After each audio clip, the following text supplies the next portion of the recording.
ज्योतिषशास्त्र चर्चासत्र भाग 3 मध्ये मनपूर्वक स्वागत आहे.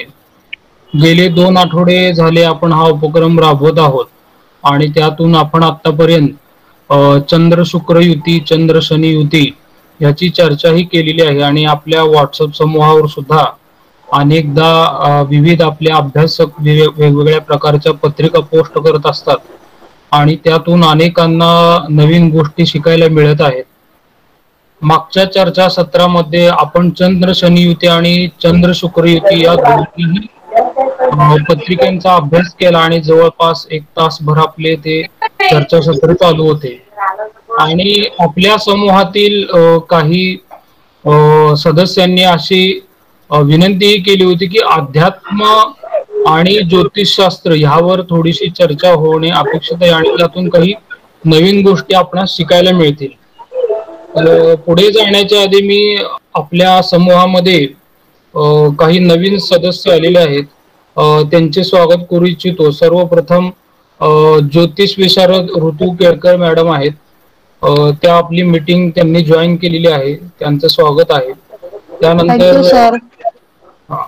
अवधूत गोखले सर आहेत, ते पण मला वाटतंय आज पहिल्यांदाच मीटिंग मध्ये आलेले आहेत, त्यांचंही स्वागत आहे. हो, मी पहिल्यांदाच आलो सर. अतुल बर्वे सर आहेत, तेही चांगले ज्योतिष अभ्यासक आहेत आणि त्यांचाही सहवास आपल्याला लाभत आहे. ह्या विचार मंथनातून आपल्याला ज्योतिषशास्त्राचा अभ्यास वाढवण्याचे एक प्लॅटफॉर्म आपण या ठिकाणी तयार करत आहोत. श्री पंडित मॅडम पण आलेले आहेत आणि मागच्या चर्चा क्षेत्रात त्यांनी जे काही प्रश्न मांडले होते त्यातूनच आपल्याला नवीन मिळालेलं आहे की अध्यात्माविषयी आपण चर्चा जी आहे ती ज्योतिषशास्त्राच्या माध्यमातून करावी. तर आपल्या समूहामध्ये 4 पत्रिका आलेल्या होत्या. मी त्या इथं काही स्क्रीनवर डिस्प्ले करतो, त्यानंतर मग आपण चर्चासत्र चालू करूया. पण हो, तर पुढे जाण्याच्या आधी माझी एक भावना व्यक्त करतो मी. संतांच्या पत्रिका चर्चेला घेऊन त्यांचं चारित्र्य काय आहे किंवा त्यांचं व्यक्तिमत्व काय आहे हे समजून घेण्याइतके म्हणजे आपण तेवढे तज्ञ नव्हत, पण हा एक लंगडा प्रयत्न आपण करत आहोत आपल्या बुद्धिमत्तेनुसार. आणि एक ज्योतिषशास्त्राचा व्यासंग म्हणून थोडस आपण या पत्रिकांकडे बघूया. तर संत ज्ञानेश्वर हे तसे परमात्मा स्वरूपच होते आणि आपण जसे म्हणतो की ग्रह जे आहेत हे परमात्म्याच्या इच्छेने चालत असतात, त्यानुसारच मग तो आपला दृष्टिकोन ठेवून आपण इथं अभ्यास मांडण्याचा प्रयत्न करूया आणि इतरांच्या चर्चेतूनही आपल्याला काही दृष्टिक्षेपात गोष्टी येतील आणि शिकायला मिळेल. तर सर्वप्रथम मग मी थोडस चालू करतो. संत ज्ञानेश्वर महाराजांची पत्रिका आहे, याच्यामध्ये लग्न वृषभ लग्नाची पत्रिका आहे आणि लग्नेश शुक्र जो आहे तो द्वितीय स्थानामध्ये गेला आणि द्वितीय स्थानात शुक्र राहू हर्षल युती आहे. तर मला बऱ्याच वेळा असा अनुभव येतो की हा द्वितीय स्थानात राहू हर्षल जेव्हा असतो आणि तो आता शुक्राबरोबरच आहे, त्यामुळे ह्यांना बोलण्यामधून जे असं म्हणतो की स्पॉन्टेनियस ती व्यक्ती एखादी बोलते आणि बोललेलं खरं होतं. तर हा द्वितीय स्थानातल्या राहूचा चांगला अनुभव मी माझ्या जवळच्या काही लोकांबद्दल घेतलेला आहे. त्याच्यानंतर इथं जी रवी नेपच्यून प्रतियुती दाखवलेली आहे ती एक आंतरस्फूर्ती दाखवलेली आहे आणि ती चतुर्थ स्थानात मनाच्या कारक स्थानात आहे आणि रवी जो आहे तो सिंह राशीचा आहे. त्यामुळे अर्थातच मला इथं रवी मुळे असं वाटतं की ह्या संतांना आत्मज्ञान जे आहे ते फार कमी वयात झालेलं आहे. हा, एवढंच मी या पत्रिकेबद्दल बोलू शकतो. अजून कोणाला मत मांडायचं असेल तर आपण एक एक जण चालू करा. हॅलो, नमस्कार. हा नमस्कार, बोला. सर्वांना नमस्कार माझा आणि सर्वांचे आभार मला जॉईन करून घेतल्याबद्दल. इथे संत ज्ञानेश्वरांची जी कुंडली आहे ना, तर याच्यामध्ये मी एक म्हणजे कसं आहे की आध्यात्मिक योग करताना किंवा आध्यात्मिक त्यांचे जे स्पिरिच्युअलिटी असते तर त्याच्यामध्ये आपण कुंडल्यांमध्ये एक धर्म त्रिकोण आणि मोक्ष त्रिकोण पहिल्यांदा पाहतो शक्यतो. येस. तर तर त्यांचा मोक्ष त्रिकोण मुळातच खूप इथे खूप चांगला आणि स्ट्रॉंग आहे. कारण चतुर्थ स्थान हे मोक्ष त्रिकोणाचं पहिलं स्थान आहे आणि चतुर्थ स्थानामध्ये आणि नेपच्यून सोबत आहे. तर नेपच्यून तसंही अध्यात्माशी रिलेटेड आहेच. आपल्याला अंतरस्फूर्ती किंवा गूढ ज्ञानाचा तो कारक आहे. तर खूप चांगल्या प्रकारे रवी आत्म्याचा कारक आहे. तर इथे ते एक कंजक्शन खूप चांगल्या प्रकारे दिसतंय. दुसरी गोष्ट म्हणजे अष्टम स्थानामध्ये केतू आहे, मंगळासोबत आहे. तर मंगळ आणि केतू अष्टम स्थानामध्ये, अष्टम स्थान तसंही ट्रान्सफॉर्मेशनचं स्थान आहे. जीवनामध्ये जे एक मेजर बदल आपण बघतो, तर ते बदल दाखवणारं अष्टम स्थान आहे. आणि त्याच्यामध्ये केतू आहे. तर केतू इथे खूप चांगल्या प्रकारे म्हणजे त्यांचं जर जीवन प्रवास जर आपण बघितला ना, तर त्या प्रवासातूनच त्यांची खूपशी उन्नती झालेली आहे. त्यांच्या जीवनामध्ये त्यांना जे अनुभव आले आहेत किंवा जे त्याच्यामधूनच आय थिंक मला असं वाटतं की केतू रियालिटी खूप दाखवतो. आणि 8 हाऊस मध्ये केतू तसाही अष्टम स्थानाचा वृश्चिक राशीचा तो पोलॉर्ड सुद्धा होतो. साधनेचा कारक आहे, मोक्षाचा कारक आहे. तर 8 हाऊस मध्ये तेही एक कंजक्शन खूप चांगला आहे. मीनेमध्ये गुरु वक्री आहे त्यांच्या कुंडलीमध्ये. शिवाय 12व्या स्थानाचा मंगळ पुन्हा अष्टम स्थानातच आहे. म्हणजे मोक्ष त्रिकोण इथे पूर्ण होतोय त्यांच्या कुंडलीचा. तर आध्यात्मिक दृष्ट्या किंवा आध्यात्मिक प्रवास पाहताना मोक्ष त्रिकोण, धर्म त्रिकोण यांचं सुद्धा खूप चांगल्या प्रकारे कंजेक्शन आहे. वाणीशी रिलेटेड जसं प्रसाद सर म्हणाले की शुक्र राहू हर्षल युती द्वितीय स्थानात आहे. तर अशा लोकांची वाणी खूप सिद्ध असते. किंवा राहू तिथे असतो तर बऱ्याच वेळा सेकंड हाऊस मधला राहू अशा लोकांची बोललेल्या खूपशा गोष्टी असतात त्या खऱ्या होतात. किंवा जसं प्रसाद सर म्हणाले तसंच. हॅलो. हो सर मॅडम, ऐकतोय आम्ही. नाही, त्याच्यामध्ये अजून कोणाला मत मांडायचं असेल तर मांडा, असं काही हो नाहीये. हो हो. हो. तर मोक्ष त्रिकोण, धर्म त्रिकोण खूप चांगला आहे. त्याचबरोबर मीनेचा गुरु वक्री आहे. तर वक्री गुरु खूप म्हणजे कुठलाही प्लॅनेट जो वक्री होतो तर तो खूप काही गोष्टी दर्शवतो. शिवाय गुरु पंचम स्थानाशी सुद्धा म्हणजे दृष्टी योग करतोय आणि मला वाटतं तो शनी सोबत करतोय. तर इथे शनी सोबत गुरुची प्रतियुती पंचम स्थानातून होतीये. तर हा सुद्धा एक खूप चांगल्या प्रकारे योग आहे. पंचम स्थान आपल्या साधनेचं आणि शनी तसाही साधक आहे. म्हणजे साधनेशी रिलेटेड ग्रह आहे. साधनेतली जी एक चिकाटी असते ना, ती चिकाटी आपल्याला शनी देतो बऱ्याच वेळेला. तर वक्री गुरु आणि पंचम स्थानामधून शनीचं होत असलेलं एक प्रतियोग हा एक खूप चांगल्या प्रकारे योग बघता येईल ह्या कुंडलीसाठी. खूप छान मॅडम. बर्वे सर, तुमचं मत मांडू शकता.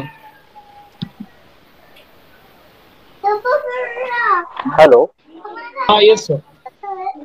हा, ऍक्च्युली आध्यात्मिक बाजूकडे वळलेल्या लोकांच्या पत्रिकांचं माझं तसं निरीक्षण खूपच कमी आहे.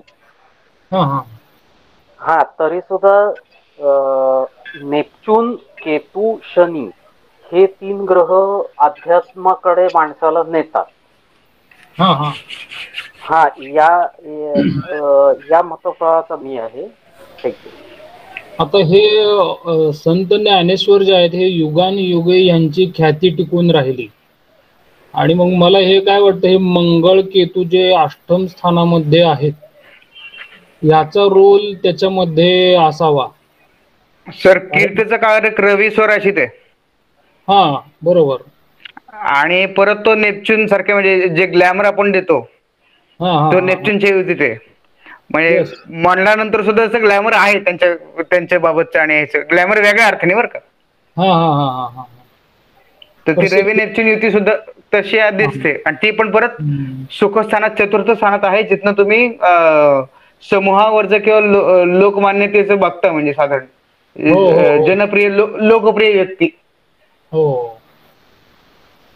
म्हणजे यांना आत्मज्ञान जे आहे संतांना मिळतं ते मिळण्यासाठी यांना बळ दिलेलं आहे रवी नेपच्यून युतीने. हो हो हो हो. आता हा जो चंद्र आहे तो चंद्र रोहिणी नक्षत्रात आहे वाटतं. रोहिणीमध्ये हो गेला. हो ते हे लग्न अंश दिलेत सगळ्या ग्रहांच्या आणि लग्नाचे. आणि एक माझं असं स्वतःच असं म्हणणं आहे की जोपर्यंत तुमचा सुखाचा नाश होत नाही तोपर्यंत माणूस अध्यात्माकडे जात नाही. हा करेक्ट. आणि आणि सुखाकडे घालणारे तुमचे जे मुख्य आहेत ते शनी, राहू, केतू, पापग्रह सगळे. तर ही या पत्रिकेत तुमचा चंद्र जरी उच्चीचा असला आणि चंद्र शनी नव पंचम योग जरी असला तरी सुद्धा म्हणजे कुठंतरी असं जाणवतं की इथं काहीतरी मोक्षाकडे नेण्याचं हे आहे, काहीतरी प्रॉब्लेम आहे की तो बरोबर तो माणूस तिकडेच कसा गेला. तर तृतीय जो आहे अष्टमाचा अष्टम स्थान तो लग्नात आलाय. तृतीयच लग्नात आहे. असं जरा वेगळा शोधून मुद्दा काढावा लागेल. नंतर चंद्र गुरु यांचा संबंध आपण जसे परवा मी व्हॉट्सअपच्या आपल्या चॅटमध्ये पण म्हटलं की चंद्र गुरुचा चांगला संबंध पाहिजे. तो एकतर केंद्रयोग किंवा काय ते आपलं नवपंचम पाहिजे. पण या कुंडलीत तो आपल्याला लाभयोग दिसतो. येस.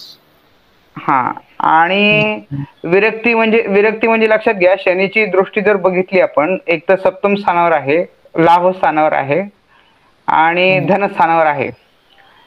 म्हणजे या ऐहिक जीवनात आपण सामान्य मनुष्य ज्या ज्या गोष्टींसाठी जगतो,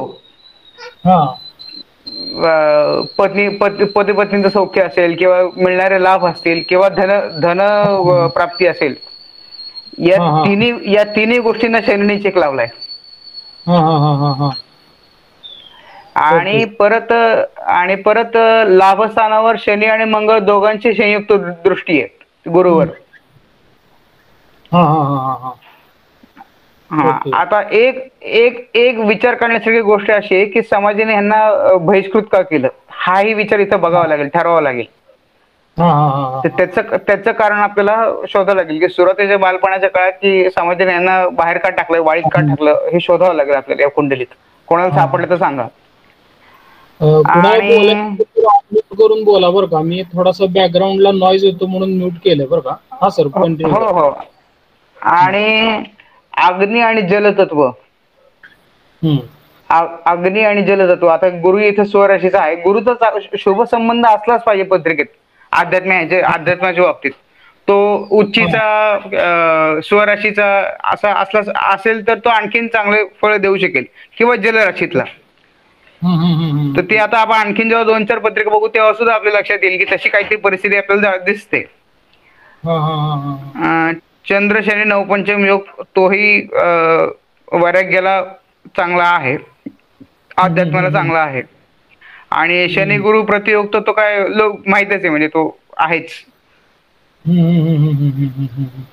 ओके. त्याच्यामध्ये एक शेवटचं त्यांच्याकडनं लिखाण झालंय, ते लिखाण आपण तृतीयातून बघतो. ओके.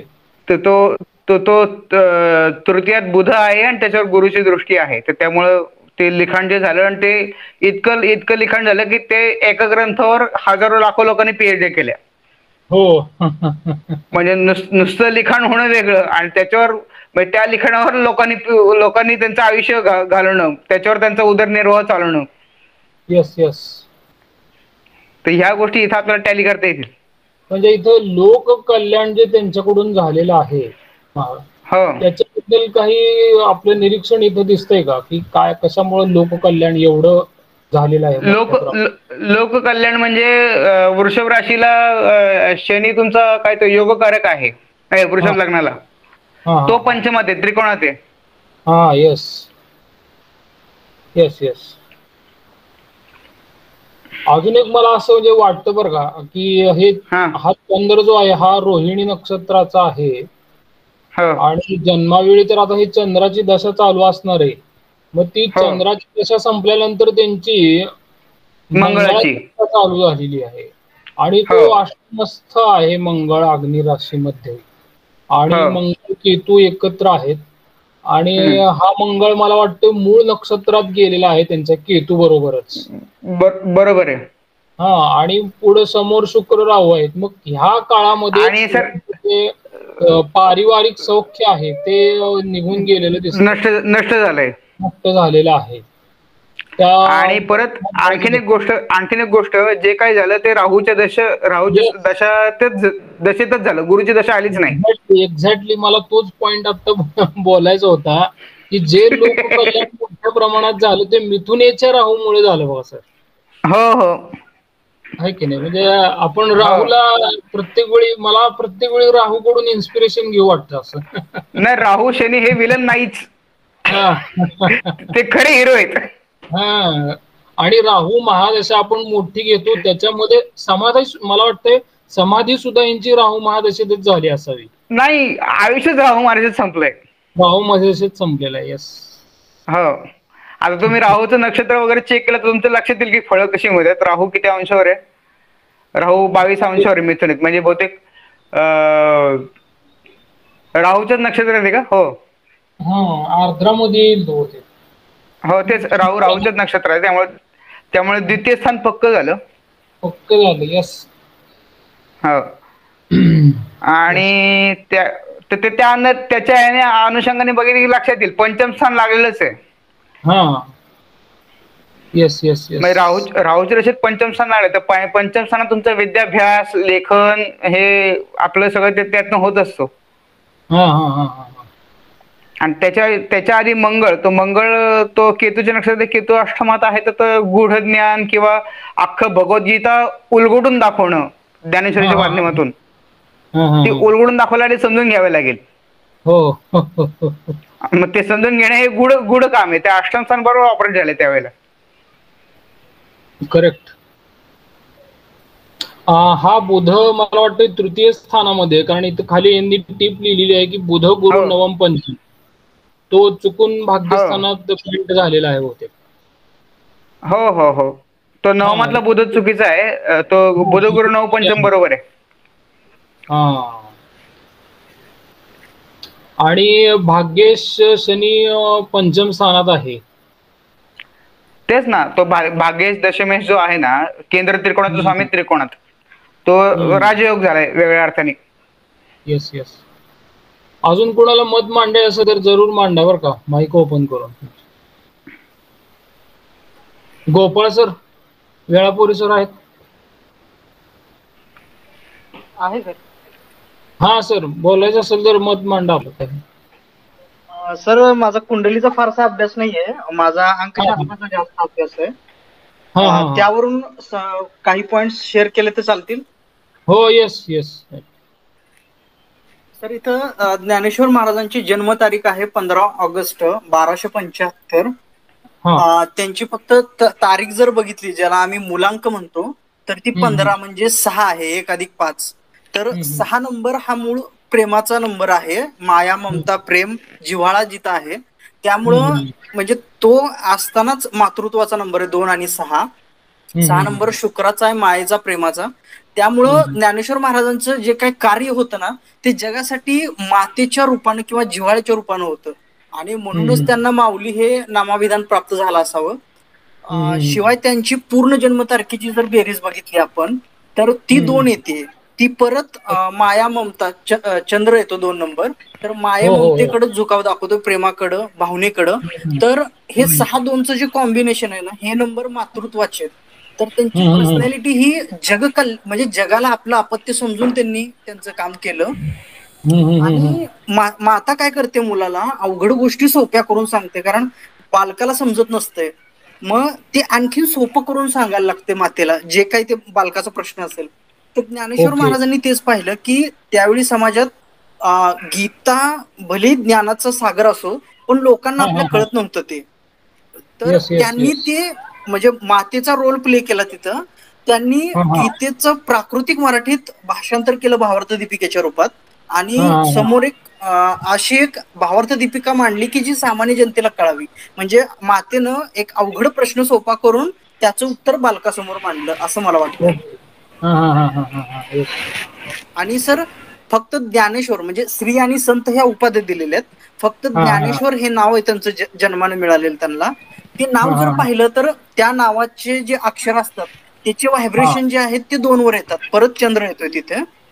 आणि त्याच्यामध्ये 2 भाग आहेत, एक आत्मा आणि एक शरीर. आत्मा म्हणजे स्वर आणि शरीर म्हणजे व्यंजन. ते येत आहेत 7 आणि 4, जे केतू आणि राहूला रिप्रेझेंट करतायत. आत्मा हा केतू आहे, म्हणजे परत धर्माकडे ओढ आहे त्यांची. त्यांना अल्टिमेटली साधायचं जगाचं कल्याण, कारण 2 नंबर चंद्र हा पूर्ण नावाची बेरीज येतोय. तर जगाचं कल्याण साधायचंय, पण कुठल्या मार्गाने? अध्यात्माच्या मार्गाने. त्यांचा आत्मा सांगतो की अध्यात्माकडे जा. आपण ते अशा पद्धतीनं करायचंय की लोकांच्या मनावर बिंबलं पाहिजे. तर हे त्यांचं शरीर म्हणजे व्यंजनांच्या अक्षरांची बेरीज जर केली तर 4 इथे राहू. तर त्यांचं प्रेझेंटेशन इतकं त्यांनी हे केलं ना, की मार्केटिंग स्ट्रॅटेजी 4 नंबर हा मार्केटिंग स्ट्रॅटेजी देतो राहू, की आपला प्रोडक्ट बेस्ट वेनं कसा विकायचा. तर त्यांनी त्यांचे जे काही मत आहे ते इतक्या बेस्ट वेनं प्रेझेंट केलं जगासमोर, की सर्वांनी त्यांना स्वीकारलं सुद्धा आणि भावार्थ दीपिकेला आत्मसात करण्याचाही प्रयत्न केला. Okay okay. त्यांचं नाव ही आणि जन्मतारीख ही दोन्ही त्यांना अध्यात्माच्या दिशेनं मदत करत गेल्या. म्हणजे आपल्याला एक ठरवावं लागतं ध्येय, आणि त्या पद्धतीनं आपले नंबर वापरावे लागतात. तर ते त्यांनी खूप छान पद्धतीने केलं. ओके. प्रसाद सर. हा सर. नाही हो रे त्यांचं. हा सर बोला. दुसरं एक सर, की त्यांचं 15 ऑगस्टने वेस्टर्न झोडियाक जो आहे, म्हणजे वेस्टर्न पद्धतीने जर राशी बघितली तर ती रवीची येते, सिंह राशी, आणि त्यांच्या पत्रिकेत पण तीच दाखवते. तर रवीचा जो नंबर आहे तो 1 आहे, तो अधिकार दाखवतो. तर त्यांनी केलं जरी प्रेमाने, तरी ती जी राशी आहे ना रवीची, 1 नंबर जो आहे ना, तो त्यांना अधिकार देऊन गेला.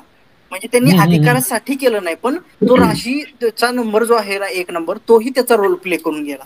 तर 6, 2 आणि 1 हे तिन्ही नंबर त्यांच्या आयुष्यात दिसतात की प्रभावीपणे कार्यरत होते. Thank you sir. येस. सरांनी सांगितलं, एक 2च पॉइंट ऍड करतो. तुम्हाला ही पत्रिका बाजूला ठेवून नसते, जन्मतारीख जरी बघितली ना तरी अध्यात्म तिथं दिसेल.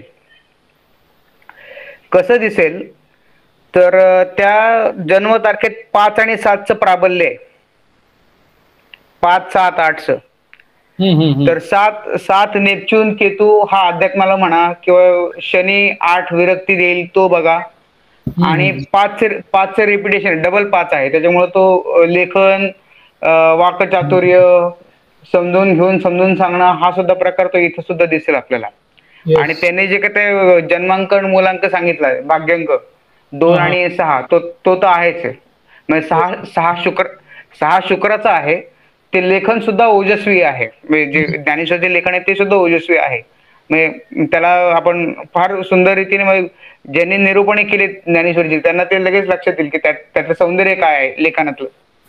अच्छा, ते 1 नंबर आणि 5 नंबर दोन्ही 2-2 वेळा आलेले आहेत. आणि ते दोन्ही नंबर कम्युनिकेशनचे आहेत.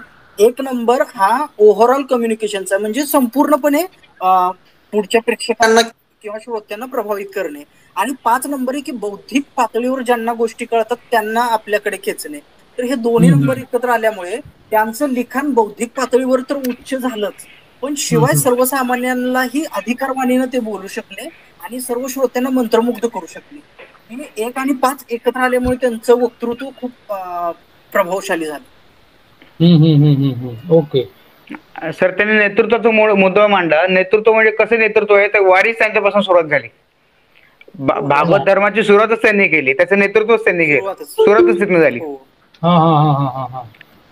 त्यामुळे या गोष्टी तुम्हाला जन्मतारखेवरनं सुद्धा, न्यूमरॉलॉजी सुद्धा टॅली करता येतील. बरं का, मला ते अष्टमातला मंगळ जो आहे की नाही, तो तपस्वी वाटतो मला, अग्नी राशीतला. हट्टीपणा जे मला मिळवायचं आयुष्यात ते मी मिळवणारच, असा एक जिद्दी स्वभाव त्या व्यक्तींचा असतो. मग यांच्यामध्ये जिद्द कोणती होती की परमार्थ साधणे, ही जिद्द त्यांच्या आयुष्यात होती असं मला वाटतं, आणि ती त्यांनी मिळवली. मग आता हा मंगळ केतू अंगारक योग त्याला म्हणू देत, अंगारक जरी योग त्याला म्हटलं तरी असीमित तपस्या जी आहे यांनी आयुष्यामध्ये अवलंबली आणि ती पूर्ण दाखवली. मला मंगळाचा जो रोल आहे, मंगळ चंद्र बुध रोल मला फार प्रभावी वाटला. अजून कोणाला काही मत मांडले असेल तर मांड. हा बुधा जो आहे नमस्कार सर. हा येस सर.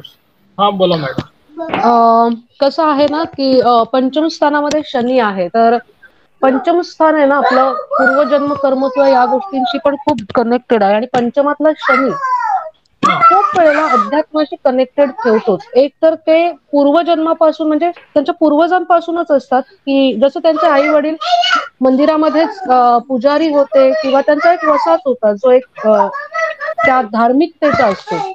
तर शनी पंचम स्थानातला आहे ना, बऱ्याच वेळेला धर्माशी रिलेटेड, खूप वेळेला मंदिरांचे खूप लोक जीर्णोद्धार वगैरे जे करतात किंवा मंदिरांशी रिलेटेड यांची खूप कामं झालेली असतात धर्माशी रिलेटेड. Yes perfect. दुसरी गोष्ट ही आहे ना की राहू कुठल्याही ग्रहाबरोबर असू दे, राहू कुठलीही गोष्ट एक्सपांड करतो, इन्क्रीज करण्याचं काम आहे ना राहूच आहे. राहू कुठलीही गोष्ट कधी डिक्रीज करत नाही. केतू डिक्रीज करण्याचं काम करतो, कारण त्याला मुक्ती द्यायची, त्याला त्याग करायची. तो सगळ्या गोष्टींमध्ये त्याग दाखवतो कुठल्याही गोष्टीचा. पंचम स्थानाचं सुखस्थान अष्टम स्थान आहे, तर अष्टमातच केतू आहे. तर खूप लहानपणामध्येच त्यांनी रिलेशनशिप मध्ये म्हणजे त्यांच्या नातेसंबंधांमध्येच आई वडिलांना खूप कमी वयामध्ये गमावलं किंवा त्या म्हणजे करावा लागला. ही गोष्ट आहे. केतू तिथे आहे. मंगळ एनर्जीचा ऊर्जेचा कारक आहे. पक्ष जे आहे ते खूप वेळेला केतूच देतो. केतू तुम्हाला बऱ्याचशा गोष्टी त्यागायला शिकवतो. त्या क्षमता लागते ना ती केतू देतो. राहू जबरदस्त फोकस आहे. म्हणजे राहूच एकच गोष्ट असते की त्याला कुठलीही गोष्ट आज उद्या नकोय, ती आत्ता हवी आहे. त्यामुळे तो ज्या पण ग्रहाबरोबर बसेल त्या ग्रहाबरोबर त्याचा प्रयत्न तोच असतो की त्याला जे पाहिजे आहे, जे हवंय ते मला आज हवंय, आणि ते मिळवण्यासाठी त्याचा फोकस कधीच हलत नाही. राहू कधीच फोकस स्वतःचा हलवत नाही एखाद्या गोष्टीवरून. तो राहू एक खूप चांगला फोकस ग्रह आहे. आणि त्याच्याबरोबर हर्षल सुद्धा आहे. हर्षल सुद्धा खूप चांगल्या प्रकारचं कॉन्सन्ट्रेशन देतो. शुक्र मुळातच आपला डीएनए आहे, अनुवांशिक खूपशा गोष्टी आहेत. आणि मुळातच शुक्र सेकंड हाऊस मध्ये म्हणजे त्यांच्या लिनिएज मधूनच म्हणजे वंश परंपरागतच त्या गोष्टी त्यांच्या डीएनए मधूनच त्या आलेल्या होत्या, ज्या पंचमेश शनीने फक्त एक्सपांड केल्या किंवा मी म्हणेन की त्या वरती आल्या खूप चांगल्या प्रकारे साधनेतून. दुसरी गोष्ट राहू हे सुद्धा देतो, राहुला ना धर्माचा अवडंबर केलेला आवडत नाही, म्हणून तो खूप वेळेला धर्माला बगल देताना आपल्याला दिसतो. त्याला त्याच्यामधलं सात्विकता किंवा आपण खूप वेळा म्हणतो की गुरु राहू चांडाळ योग आहे, शुक्र राहू, खूप वेळेला आपण ह्या गोष्टी खूप विचित्र पद्धतीने घेतो, तर ते तसं नाहीये. गुरुला नॉलेज, राहूला नॉलेज हवंय, पण ते प्रॉपर वेने हवंय. तुम्ही म्हणाल की हे असं आहे ते तसं आहे, तर ते त्याला ते धार्मिक अवडंबर नकोय. धर्म फक्त हिंदू मुस्लिम नाहीये, धर्म तो आहे की जे तुमचं कर्म आहे. कारण राहू पूर्णपणे कार्मिक ग्रह आहे, तर तो तुम्हाला नेहमी कर्माशी रिलेटेड ठेवतो, कर्म करण्यासाठी प्रवृत्त करतो आणि कर्मामध्ये धर्म शोधणारा तो ग्रह आहे. त्यामुळे त्याला ना इतर ज्या गोष्टी आहेत, राहू पण नवम स्थानामध्ये जर कोणाच्या राहू असेल ना तर फार मंदिरामध्ये वगैरे किंवा मंदिर वगैरे घरामध्ये किंवा ही लोक जर जास्त देवदेव करत राहिली ना तर फार त्रास होतो. ओके. कारण त्याला ते नाही आवडत. तो म्हणतो तू तुझ्या कर्मामध्ये धर्म शोध, तू तुझ्या कर्तव्यांमध्ये धर्म शोध, ते त्याला जास्त आवडतं. तुम्ही मूर्तींच्या मागे लागाल, तुम्ही इतर कुठल्या गोष्टींच्या मागे लागाल तर ते थोडस त्याला नाही चालत.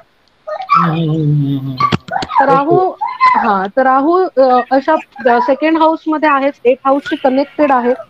तर आठवं स्थान असंही गूढ विद्येचं किंवा आपल्या आंतरिक म्हणजे मृत्यूचं स्थान नाहीये, ते मृत्यू शरीराचं असेल. मी म्हणेन की हे मेजरली ट्रान्सफॉर्मेशन, आपण म्हणतो ना की एखाद्या व्यक्तीमध्ये जमीन आसमानाचा फरक पडलेला आहे. म्हणजे जेव्हा आपल्या काही धारणा असतात, आपण काहीतरी जसं की नाही देवाची पूजा अशीच केली पाहिजे, ती अशीच झाली पाहिजे, अशा काही धारणा घेऊन लोक जगतात. तर ह्या धारणा किंवा आपण ज्या काही आपल्याच विचारांमध्ये काही बांधलेल्या गोष्टी जेव्हा आपण तोडतो तेव्हा आपण खऱ्या अर्थाने मुक्तीच्या मार्गावरती जातो. तर ज्ञानेश्वरांनी ऍक्च्युअल धर्म काय आहे हे जगासमोर मांडण्याचा खूप चांगल्या प्रकारे कुठल्याही प्रकारचं अवडंबर न करता की तुम्ही साध्या नामस्मरणातून सुद्धा भगवंत प्राप्त करू शकता, किंवा तुमच्या शुद्ध आचरणातून, किंवा तुम्ही जगाला खूप काही देऊ शकता. हे जे छान पद्धतीने त्यांच्या जीवन प्रवासातून जे दिसतं, ते मला वाटतं की अशा प्रकारे राहूने आणि ते केतूने खूप चांगल्या प्रकारे हे केलेलं आहे. त्या अष्टम स्थानातल्या मंगळ केतूंनी ह्यांची वासना मुळापासूनच बाजूला काढली का हो? काय वाटतं सर? अष्टमेश लाभात वक्री आहे. हा हा हा. अष्टमेश त्याच्या चतुर्थात, त्याच्या सुखात वक्री आहे. हा हा हा. मग वासना तशी मुळापासून जी यांची संपली, हा हा, त्याला काय काय योग असू शकतील याच्यामध्ये? सापडतील ना सर, फक्त बघावं लागतील. हे बघा, जो वासना तुम्ही अष्टम स्थानावर बघणार, हा हा, त्या अष्टमेश शनीच्या सर्व सरळ सरळ समोर दृष्टीत आहे. हा हा हा हा. तेवढं एक बाद झालं, तेवढं एक सुद्धा कारण बाद झालं. एकट्या शनीची दृष्टी सुद्धा बाद झाली त्याला, आणि स्वतः वक्री येतो. अष्टमेश वक्री आहे. हा हा हा हा हा हा. ओके. हा, एक कारण शोधावं लागेल की काय ते आपलं संजीवन समाधी का घेतली आणि त्याचा योग कुठला बघायचा संजीवन समाधीचा. हा हा हा हा. हे सगळं मला काय वाटतं, हे अष्टम स्थानाशी निगडीतच येते. हा, हो ना, हो, मग तेच तर शोधायचं आपल्याला की संजीवन समाधी कुठे शोधायची आणि कशी शोधायची, काय ग्रहयोग शोधायचा.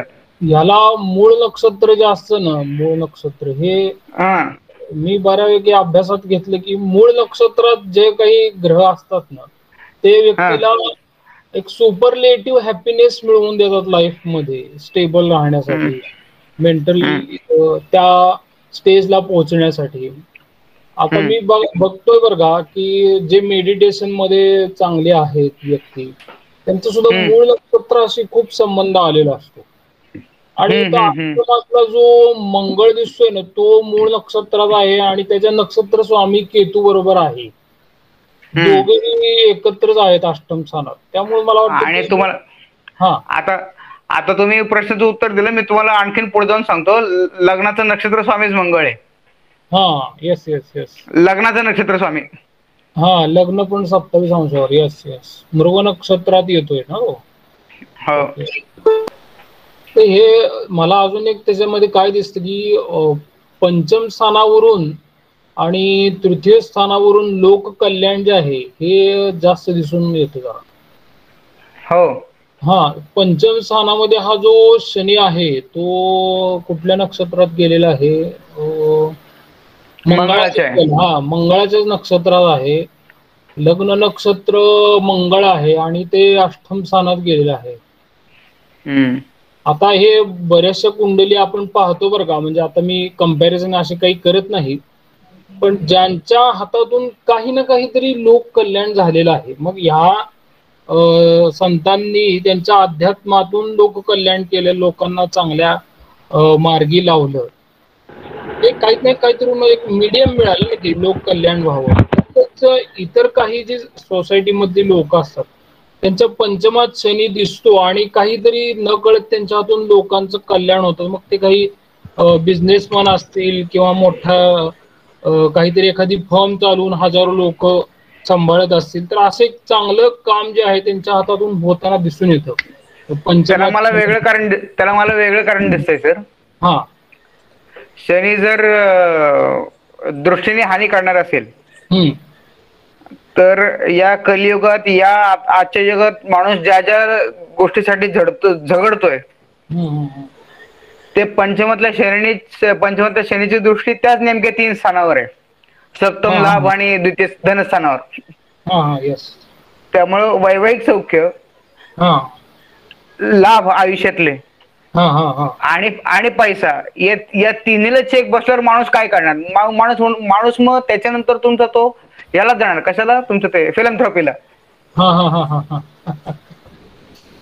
म्हणजे मला वेगळ्या अँगलने, मी वेगळ्या अँगलने बघतो त्याकडे की यांच्याच सगळ्या सुखाचा नाश झालाय.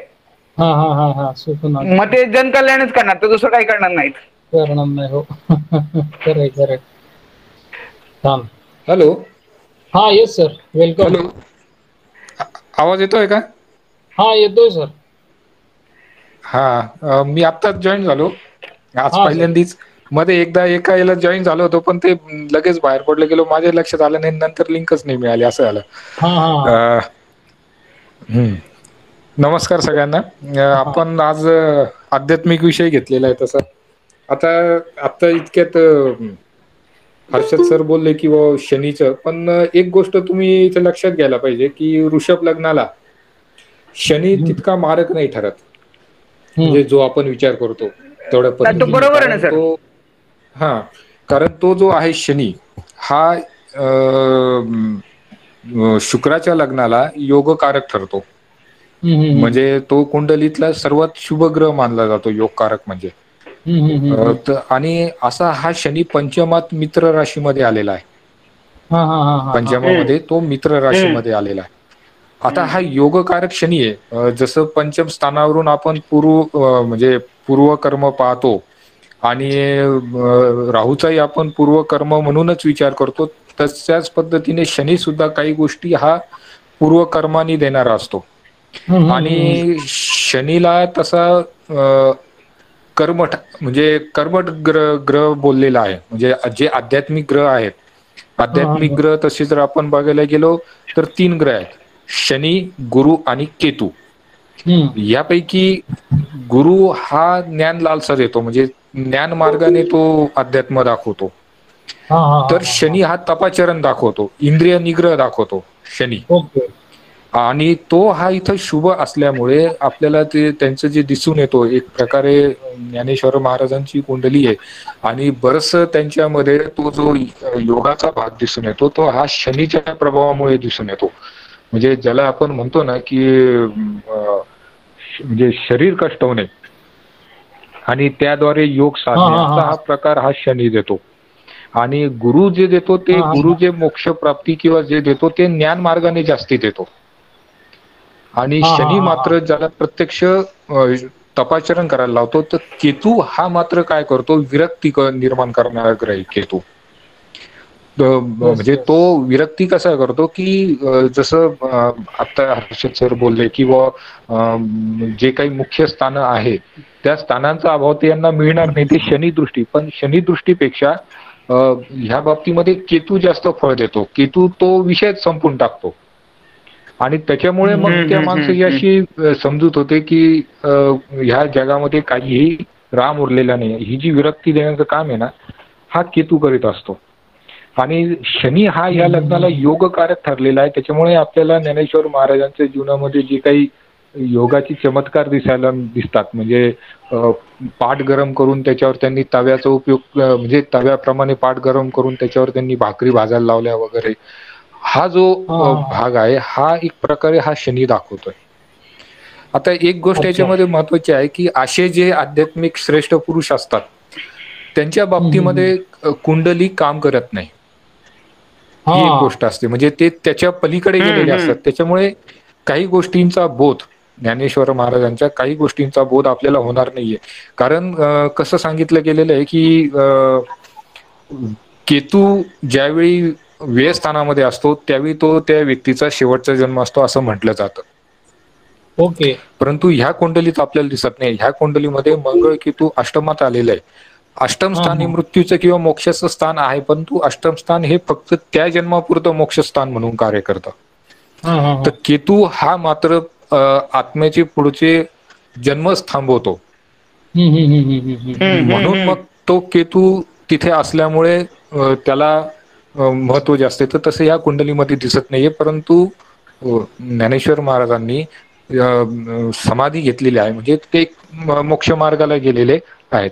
म्हणून काही गोष्टी अशा अध्यात्म मार्गामध्ये सांगितलेल्या आहे की ह्या कुंडलीहून फार तर फार ते जोपर्यंत अध्यात्म मार्गाला लागतात त्याच्या अगोदरच्या काही गोष्टींचा बोध होऊ शकतो.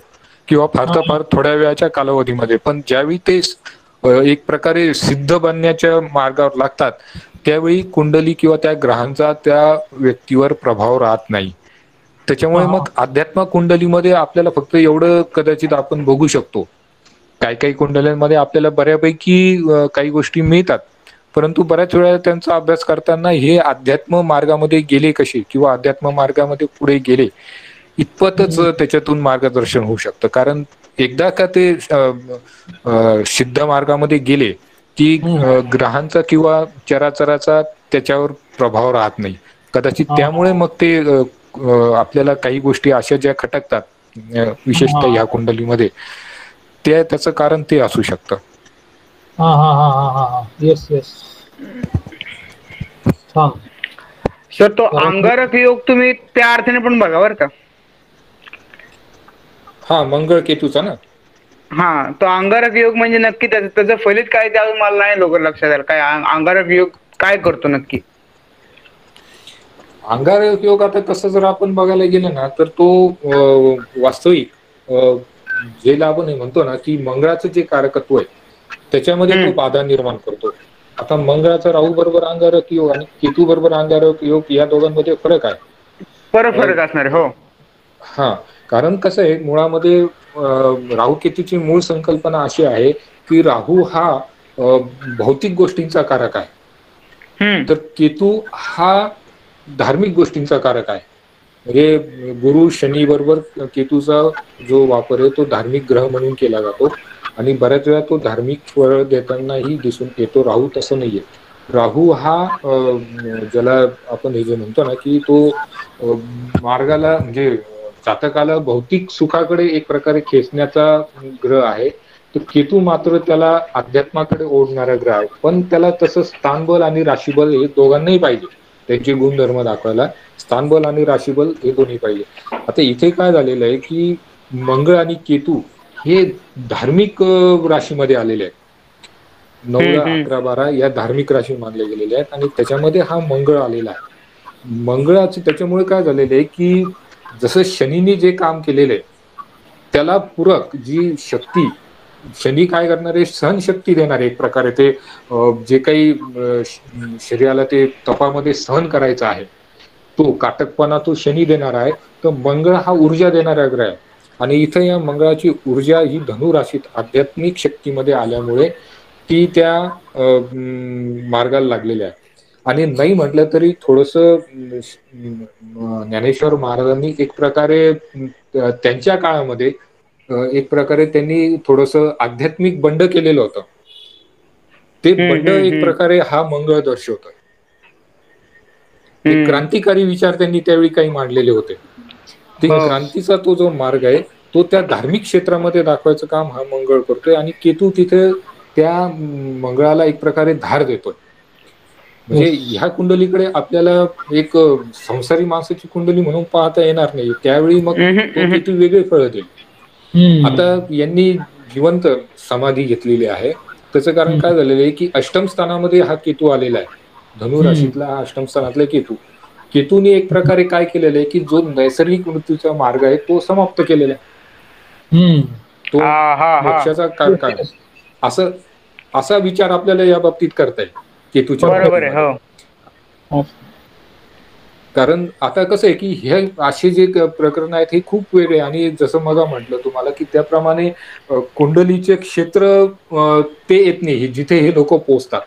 त्यामुळे याची जे ग्रहयोग आहेत त्यांचा अभ्यास करणं सुद्धा फार कठीण होतं. अशा कुंडल्या पण फार क्वचित मिळतात की ज्यांनी पद्धतीने. आणखीन एक सर, म्हणजे मग केतू ज्या स्थानी आहे त्या स्थानाची फळच संपवतो का असं म्हणायचं? अभाव निर्माण तरी करतो. बर बर बर. असं आपल्याला म्हणता येईल की तो त्या स्थानाचा अभाव त्या स्थानामध्ये अभाव निर्माण करतो. आता अष्टम स्थान मृत्यू स्थान आहे पण ते शारीरिक मृत्यूच्या दृष्टीने घेतलेलं आहे. हो बरोबर आहे. हो. आणि त्यांनी संजीवन समाधी घेतलेली म्हणजे एक प्रकारे ज्या नैसर्गिक प्रक्रियेने शरीराचं विघटन व्हायला पाहिजे होतं किंवा मृत्यू होऊन आत्म्याने शरीर सोडायला पाहिजे तसं झालेलं नाहीये. एक प्रकारे मोक्ष वेश केतू बरोबर आहे. मोक्ष स्थानाचा वेश स्थानाचा स्वामी केतू बरोबर आहे. हा, तसाही संबंध लावता नाही. आणि दुसरी गोष्ट म्हणजे काय झालेलं आहे की मोक्ष स्थानाचे ग्रह हे मोक्ष स्थानामध्ये आलेले आहेत. मोक्ष त्रिकोणाचे स्वामी एक प्रकारे मोक्ष त्रिकोणा झालाय गुरु सोडला तर. पण निदान 2 तरी आलेले आहेत म्हणजे चतुर्थ रवी पण रवी आहे ना सर. रवी रवी पण मोक्ष त्रिकोणाच आहे. हो, गुरु नाहीये. 2 ग्रह आलेले आहेत फक्त गुरु नाहीये. परंतु रवी हा मोक्ष त्रिकोण आहे. पण तो चतुर्थ स्थान हे मोक्ष म्हणण्यापेक्षा ते फक्त कसं आहे की मृत्यूच्या वेळेची स्थिती दाखवते. हा हा हा हा. आणि इथे काय झालेलं आहे की रवी तिथं आलेला आहे. रवी हा आत्मबलाचा कारक आहे. ओके. आत्मबलाचा कारक आहे आणि संजीवन समाधी घेण्यासाठी आत्मबल किती उच्च दर्जाचं लागत असेल याची कल्पना आपण करू शकतो. हो. कारण एक धडधाकट शरीर आत्म्याला स्व इच्छेने ते सोडून द्यायचंय. हा. म्हणून येस. आणि ते काम इथे बलवान रवीनी चतुर्थ स्थानामध्ये केलेलं आहे की अंतिम समय ते प्रचंड आत्मिक तेजामध्ये आत्मिक बलामध्ये असल्याशिवाय हे शक्य नाहीये. ते आपल्याला इथे हा रवी दाखवतात. आणि जरी मी मगाशी म्हटलं की सामान्यतः शेवटचा जन्म होण्यासाठी केतू या स्थानामध्ये असलेल्या व्यक्तींबद्दल असं म्हटलं जातं की तो त्यांचा शेवटचा जन्म आहे. परंतु हे फक्त हे जरी प्राचीन मत असलं तरी ते सुद्धा त्यावेळी एक अनुमानच असावं. कारण जसं मी म्हटलं की हे त्याच्या बाहेरचं आहे तशी ती गोष्ट इथं दिसत नाहीये. पण निदान व्ययस्थानचा स्वामी तरी निदान तो केतुयुक्त अष्टम स्थानामध्ये म्हणजे दुसऱ्या मोक्ष स्थानामध्येच आहे. मोक्ष त्रिकोणातल्या स्थानामध्येच आहे. जरी त्यांचा संबंध वेगवेगळा येत असला तरी असं आपल्याला इथे म्हणता येईल. आणि दुसरं कसं झालेलं आहे की आत्मबलाबरोबर मनोबल पण तेवढंच उच्चीचं पाहिजे. ते ह्या कुंडलीमध्ये चंद्र लग्नी आणि उच्चीच आहे.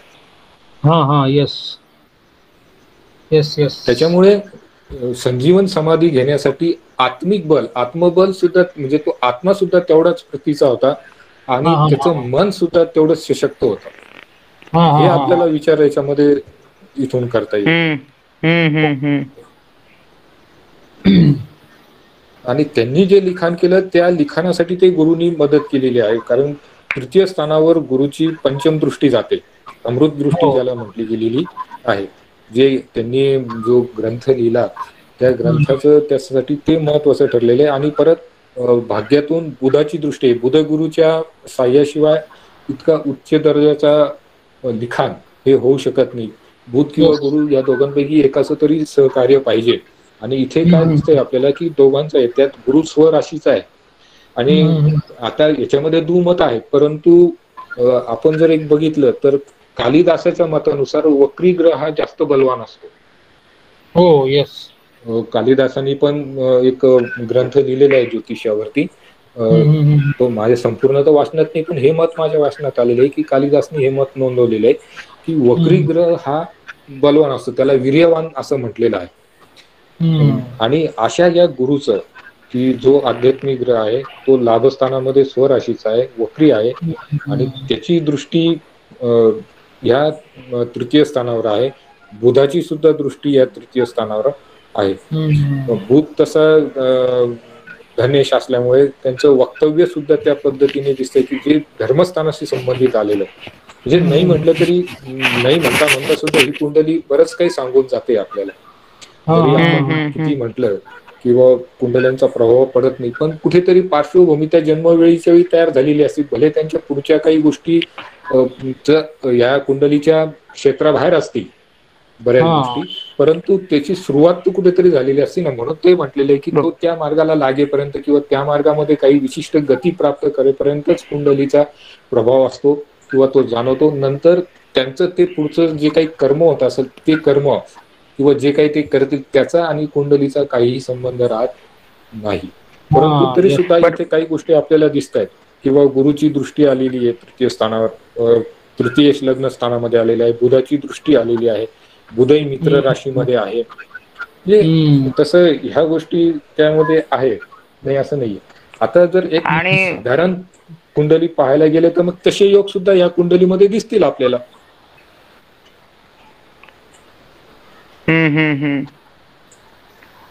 प्रसाद सर तुम्ही एक मृत्यूच्या बाबतीत ह्यांची विचार करायचं म्हटलं ना तर अष्टमाच्या भावारंभावर प्लुटो आहे.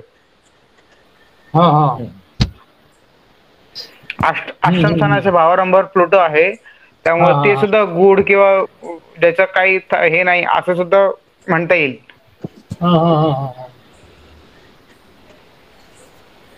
आता हा आपला विचार झाला महाराजांच्या काळामध्ये प्लुटोचा शोध लागलेला नव्हता बहुतेक त्याला यम म्हणायचे. नाही नाही नाही नाही लागलं, बरोबर आहे. तो प्लुटो शोध लागला त्यालाही 100 वर्ष झाले नाही प्लुटो शोध लागून. पण गणिताने जे जिथं, कारण तो प्लुटो तिथं शोध नव्हता लागला, पण तो तिथं होता ना. होता नाही, ऍक्च्युली प्लुटोला आपण म्हणतो यम, पण आता माझ्या वाचनात तर नाही आलेलं आहे तसे काही उल्लेख, कुठे असतील तर असेल. परंतु त्याला यम आपण याच्यासाठी म्हणतोय की प्लुटो हे जे नाव पडलेलं आहे ते म्हणजे ती जी ग्रीक देवता होती तिचं काम एक प्रकारे आपल्या यमाप्रमाणे होतं. मृत्यूची देवता म्हणून ती होती आणि त्यांनी ते नाव प्लुटोसाठी योजलं, म्हणून त्याचं समानार्थी नाव यम आपण हे त्या प्लुटोला दिलेलं आहे. बरोबर आहे, बरोबर आहे. म्हणजे हा, त्याच्यामुळे त्याचा असा संबंध थोडस लावणं कठीण जाईल किंवा प्लुटोचं असं आहे. कारण ते फक्त कशामुळे किंवा समानार्थी नाव योजायचं. मग जर पाश्चात्य याच्यामध्ये शास्त्रज्ञांनी त्याला नाव जे हे दिलेलं आहे, प्लुटो हे जे नाव दिलेलं आहे, हे त्या म्हणजे ती जी मृत्यूची देवता होती त्यांची तिथली, तिचं नाव त्यांनी योजलेलं आहे. आणि म्हणून मग तिला आपल्याकडे तशी देवता कोणती आहे तर यम आहे, म्हणून मग आपण काय केलेलं आहे की त्याला यम म्हणायला सुरुवात केलेली आहे. बरोबर आहे, ते बरोबर आहे. हर्षल, प्लुटो, नेपच्यून यांना खूप वेगवेगळी नावं आपल्याकडे दिली गेलेली आहेत. म्हणजे प्रजापती म्हणा, कोणी शिव म्हणतं, कोणी रुद्र म्हणतं. म्हणजे त्याच्यामध्ये एक वाक्यता ती नाहीये. जशी इतर ग्रहांना ती जी पूर्व ऋषींनी जे काही ठरवलं असतील ते काही नावं दिली गेली ती दिली गेली, पण अर्वाचीनमध्ये ज्यांचा शोध लागला त्यांची जी नावं ती अशी एक वाक्यता आपल्याकडे कधीच आलेली नाहीये. निदान पाश्चात्य तरी कसं झालेलं की शास्त्रज्ञांनी जे काही ठरवून नाव दिलं ते नाव दिलं. आहेत काही ग्रह असे की ज्यांना 2-2 नावं आहेत, पण फार क्वचित आहेत तसं. एक प्रसाद सर, एक गमतीची गोष्ट म्हणजे चतुर्थात नेपच्यून आहे. चतुर्थात नेपच्यून आहे, त्याच्यामुळे त्यांचं वास्तव्य कायम पाण्याजवळ राहिलं, इंद्राणी गाठी, असं आपल्याला आता टॅली करता येईल. बरोबर, मला असंही करता येईल. काय दिसलं माहिती का, गुरु जो आहे तो बुधाच्या नक्षत्रात आहे, बरोबर, शेवटच्या रेवती. त्याच्यानंतर कर्केमध्ये जो बुध आहे तो सुद्धा आश्लेषामध्ये गेलेला आहे, बरोबर का. त्याच्यानंतर शुक्र, राहू हे बुधाच्या मिथुन राशीमध्ये आहे. त्याच्यानंतर मकरेमध्ये कोण आहे? मकरेमध्ये हर्षल आहे का? मकरेमध्ये हर्षल, प्रिंटिंग मिस्टेक आहे सर. मकरे, हा तेच, कारण रवी इकडे म्हटल्यानंतर बुध इथं तरी कसं काय आला? मकरेचा बुध हे प्रिंटिंग मिस्टेक आहे. अच्छा, बुध मकरेचा आहे का सर? हॅलो, नाही, बुध कर्केचाच आहे. बुध मकरेचा असू नाही, बुध मकरेचा असू शकत नाही. खाली नोंद लिहिली ना, नवम पंचम योग आहे म्हणून गुरुचा, त्यामुळे ते बुध तो नवपंचम तो याच्यामधून ना, हा, लाभ आणि याच्यामधून तो नवपंचम योग झालेला आहे, लाभ आणि तृतीय स्थानातून. आता हा शनी, गुरु, त्याच्यानंतर शुक्र, राहू, हर्षल एवढे सगळे ग्रह जे आहेत हे बुधाने कव्हर केलेले दिसतात. किती जणांचा संबंध आलेला आहे. फक्त हे खालचे मंगळ आणि केतू जे आहेत ना, हे मंगळ, केतू, रवी, नेपच्यून, चंद्र, हे कडेची स्थानं बघा ना तुम्ही, हे बुधाने घेतलेली दिसते. त्यामुळे बहुतेक मला वाटतं हे जी प्रतिभाशक्ती असते की नाही लिखाणाची, ती त्यांच्याकडे त्याच्यामुळे आलेली असावी. एवढा बुधाला प्रभाव आलेला आहे.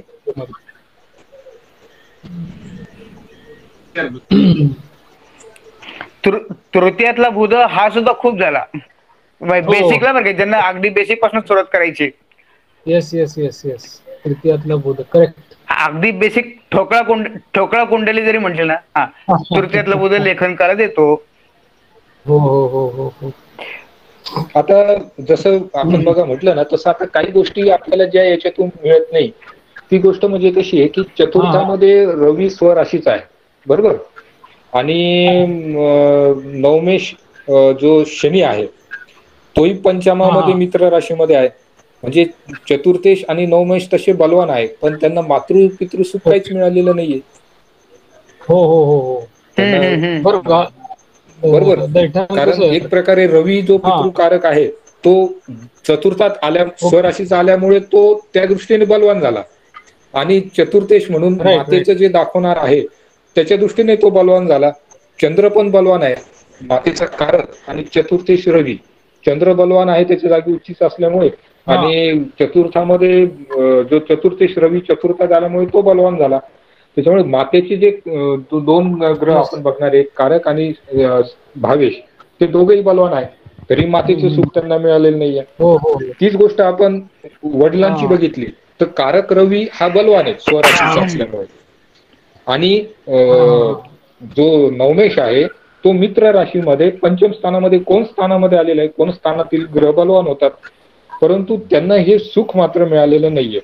आणि त्या उलट जर बघायला गेलं तर एक प्रकारे त्यांना भावंड सौख्य मिळालेलं आहे पण भावंड सौख्याचा जो कारक आहे मंगळ तो मात्र अंगारक योगात आलेला आहे म्हणजे तो भावंड सौख्य दाखवत नाही. अष्टम स्थानामध्ये गेलेला आहे. अष्टम स्थानामध्ये ज्यावेळी एखाद्या भावेत जातो त्यावेळी त्या भावासंबंधी फलाचा तो नाश होतो.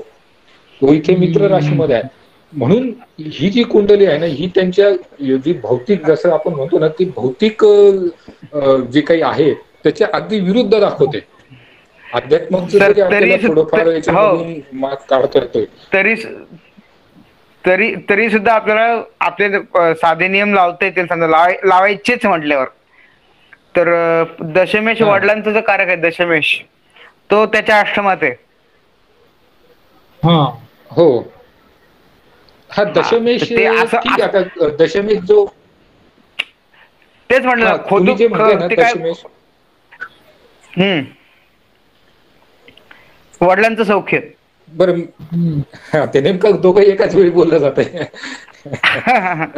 आता तुम्ही म्हणताय तसं परंतु कसं माहितीये का की दशमस्थान हे जे पितृचं स्थान मानलं गेलंय ना ते तसं आपल्या पारंपरिक मध्ये नवम स्थानच मानले गेलेले ऍक्च्युली. दशम स्थान हे मला वाटतं पाश्चात्य संस्कृतीतून ते किंवा पाश्चात्य ज्योतिष्यामधून ते आपल्याकडे आलेलं आहे कारण ते का चतुर्थ स्थान हे मातृस्थान मानलेलं आहे आणि त्याचं सप्तम स्थान म्हणून त्यांनी ते दशम स्थान हे पितृस्थान मानलेलं आहे. परंतु पारंपरिक दृष्टिकोनातून बघितलं तर नवम स्थान हे पितृस्थान आहे. दशम स्थानावरून पित्याचे अधिकाराचा विचार फार तर तुम्ही करू शकता परंतु ते सुद्धा तुम्हाला षष्ठ स्थानावरून करावं लागेल कारण नवम स्थानाचं ते दशम स्थान आहे.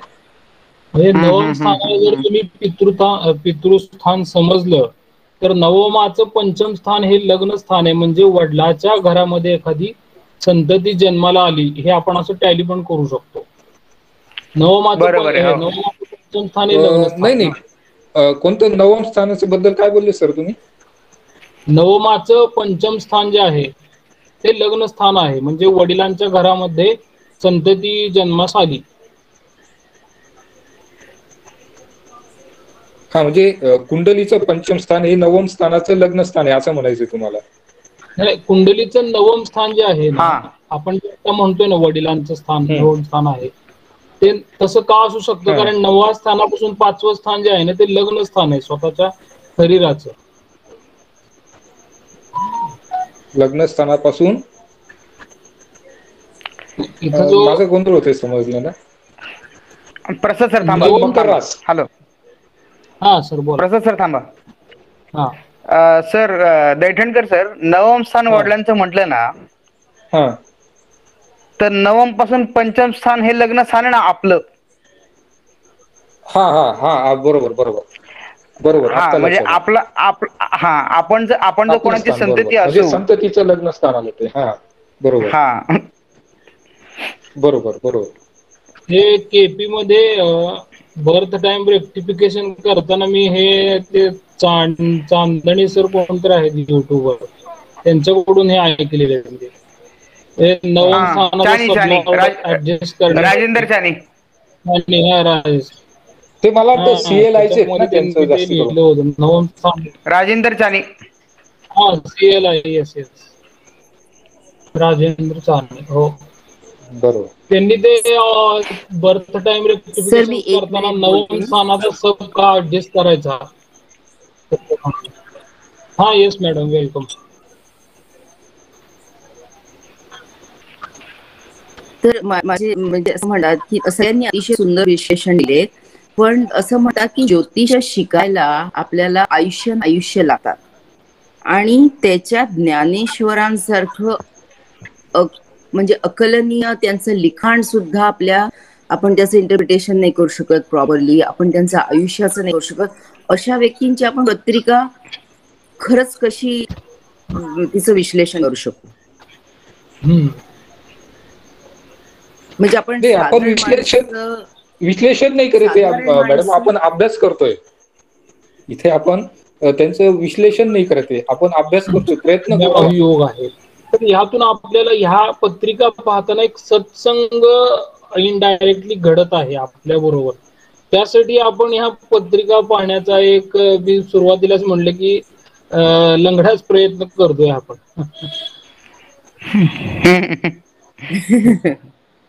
बरोबर आहे. काय म्हणलं तुमचं? कारण की मला तर म्हणजे ते काही मनुष्य नाहीच आहे ज्ञानेश्वर, म्हणजे मनुष्य म्हणजे ही तर खूप छोट्या ते आपण गृहीत धरूनच पुढे चाललोय मॅडम. ती आपली बॉटम लाईन आहे, तीच आपली बॉटम लाईन आहे. तिथनं पुढे आपलं चाललंय का की आपण हे करू शकत नाही तरी सुद्धा प्रयत्न करायचा आपल्याला. अगदी गोंधळकर महाराज काय म्हणाय की संत इथं बसले, संत चालले, संत हे बोलले, ह्याच्यावरून तुम्ही संत कसे होते हे समजणार नाही. तुम्ही जेव्हा नामस्मरणात स्वतःला विसरून जाताल, म्हणजे त्याच्यामध्ये रंगताल, त्यावेळेस तुम्हाला संतांचं खरंच चारित्र्य लक्षात येईल. असं ते. आणि हे काही पत्रिकेवरून म्हणजे आपण थोडंफार कळणार नाही. ह्याच्यामध्ये ह्या व्यक्ती अध्यात्माच्या उच्च कोटीकडे वळण्याची वेळ काय. आज जरी तुम्ही ठरवलं की नाही 4 दिवस साधना करावी, नामस्मरण करावं किंवा देवाची भक्ती करावी, तेवढं सोपं नाही जाईल टिकून राहणं आयुष्यात. बघा ना, तुम्ही प्रयत्न करू नका, तेवढं सोपं नाहीये ते. पण असे ग्रह तयार होत होते की त्यांना कायम त्याच वाटेवर चालायला भाग पाडत होते. नाही, सोपं नाहीये, कोणाला सोपं नाहीये ते.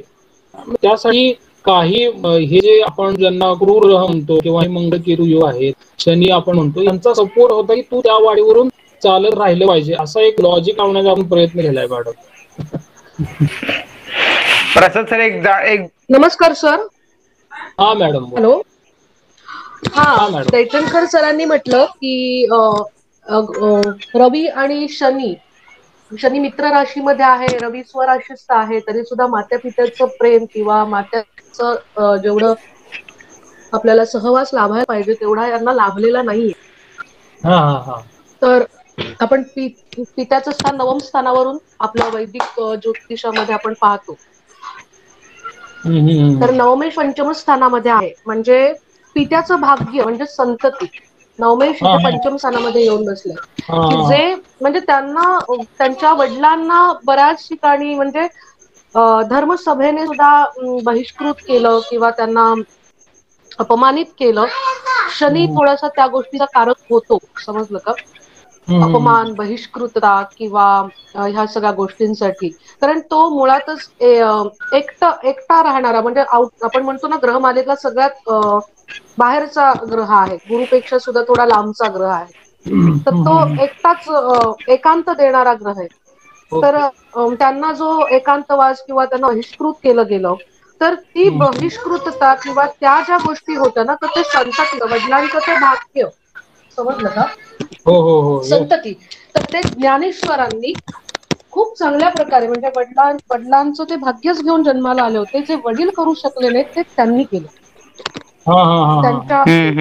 त्यांच्या माध्यमातून म्हणजे आपण अशा प्रकारे सुद्धा बघू शकतो. नवमाचं नवम स्थान भाग्यस्थान, म्हणजे वडिलांचं भाग्य घेऊन मुलं जन्माला येतात. खूप वेळेला वडील जे स्वप्न बघतात किंवा वडील ज्या गोष्टी करू शकत नाही, ते खूप वेळेला संतती पूर्ण करताना दिसत. तर अशा प्रकारचा योग सुद्धा इथे आहे या कुंडलीमध्ये. बरोबर आहे. हा एक म्हणजे एक प्रकारे सकारात्मक विचार झाला की अशा पद्धतीने होऊ शकतं. फक्त म्हणजे माझा म्हणण्याचा उद्देश काय होता की ह्या कुंडलीकडे एक सामान्य व्यक्तीची कुंडली म्हणून बघता येणार नाही, नाही कारण सामान्य व्यक्तीची कुंडली म्हणून ज्यावेळी आपण बघतो किंवा जो सामान्य भाग आहे तो ह्या कुंडलीच्या अगदी विरुद्ध दिसून येतो. म्हणजे हे असं हा. आपलं म्हणायचं होतं. आता नाही, आपण जर सामान्य बघितलं असं तसं नाहीच आहे ते हा असामान्यच आहे. फक्त काय आहे की असामान्य त्यांच्या आहे. त्यांचा जो जीवन प्रवास जर आपण बघितला तर आपण जर थोडस अभ्यास करताना आता इथे दोन्ही ग्रह बघायला गेले तर रवी स्वस्थानात आहे तर मातृसुख मिळायला पाहिजे.